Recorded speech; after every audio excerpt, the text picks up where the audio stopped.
नमस्ते दोस्तों और गोवा लवर्स, मैं हूं अक्षिता सोनी और आपका अपने प्लेटफॉर्म योर लॉर्डशिप पर स्वागत है। आज के इस वीडियो में हम एक इम्पोर्टेंट अपडेट की बात करेंगे जिसने टूरिज्म सीन को पूरी तरह से बदल दिया है।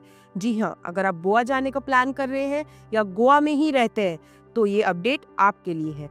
क्या आपने गोवा में टाउट्स देखे हैं?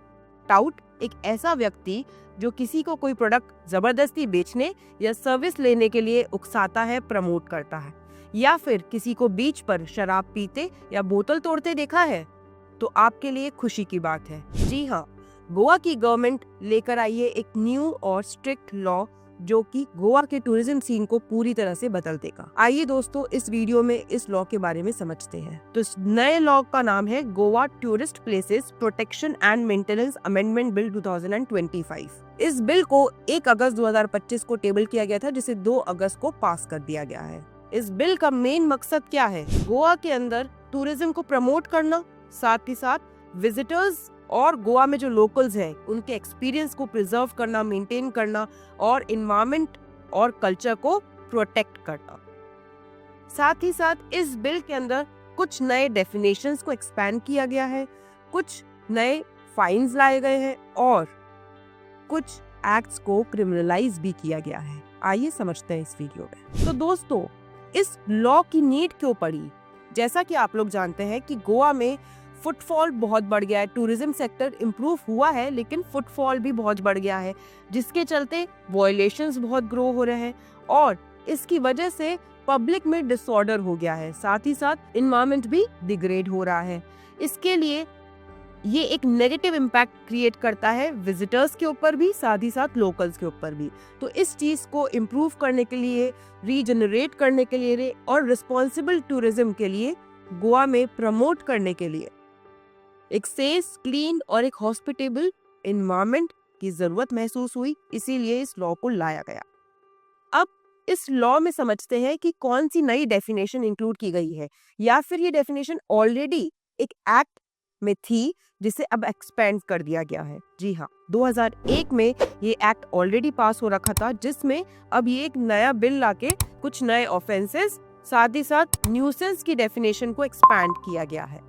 न्यूसेंस की डेफिनेशन को एक्सपैंड करते हुए अब जैसे अगर कोई पर्सन किसी दूसरे पर्सन को जबरदस्ती कोई चीज लेने के लिए, खरीदने के लिए कोर्सिव सेल्स कर रहा है या फिर जबरदस्ती कर रहा है, तो वो भी अपने आप में एक न्यूसेंस माना जाएगा। साथ ही साथ अगर किसी पर्सन ने अनऑथराइज्ड प्लेसेस पर कंज्यूम की अल्कोहल, या फिर ओपन में कुकिंग की, या फिर जस्ट कूड़ा फेंका, लिटरिंग करी, तो ये सब भी अब ऑफेंसेस माने जाएंगे। अगर आप नॉन डेजिग्नेटेड जोन्स में, ऐसे जोन्स जिन्हें वाटर स्पोर्ट्स के लिए डेजिग्नेट नहीं किया गया है, वहां पर आप अनऑथराइज्ड वाटर स्पोर्ट्स करवा रहे हो, या ऐसे अनऑथराइज्ड जोन्स में आप हॉकिंग, बैगिंग, ये सब एक्टिविटीज करवा रहे हो, तो ये सारी एक्टिविटीज भी अब रेगुलेट करी जाएंगी इस एक्ट में, इस बिल में।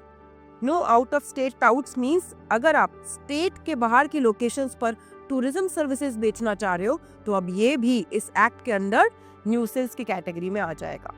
साथ ही साथ अगर आपने ये वायलेशंस करे तो आपके ऊपर मिनिमम 5,000 का फाइन लग सकता है, जिसे 1 लाख तक बढ़ाया भी जा सकता है। एडिशनली भारतीय न्याय संहिता के सेक्शन 223 के अंदर अगर आपने एक पब्लिक ऑर्डर को डिसओबे किया तो उसके लिए आपके ऊपर पनिशमेंट भी हो सकता है। अब देखिए, एक एक्ट को, एक पर्टिकुलर चीज को ऑफेंस बना दिया गया है। अगर किसी भी पर्सन ने किसी टूरिस्ट को फ्री मूवमेंट को रोकने की कोशिश करी तो अब ये भी एक ऑफेंस है। साथ ही साथ अगर किसी पर्सन ने कोर्सिव, जानबूझ के जबरदस्ती सेल्स करने के लिए, टिकट्स की सेल करने के लिए या कोई भी प्रोडक्ट्स बेचने के लिए कोर्सिव सेल्स करी, तो ये भी अब क्रिमिनलाइज की जाएगी।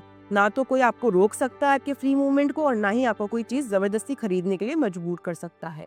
और एक सेक्शन 10A भी इंक्लूड किया गया, जिसमें हर 2 साल में फाइन्स को रिव्यू किया जाएगा और 10% तक इन फाइन्स को इंक्रीज भी किया जा सकता है।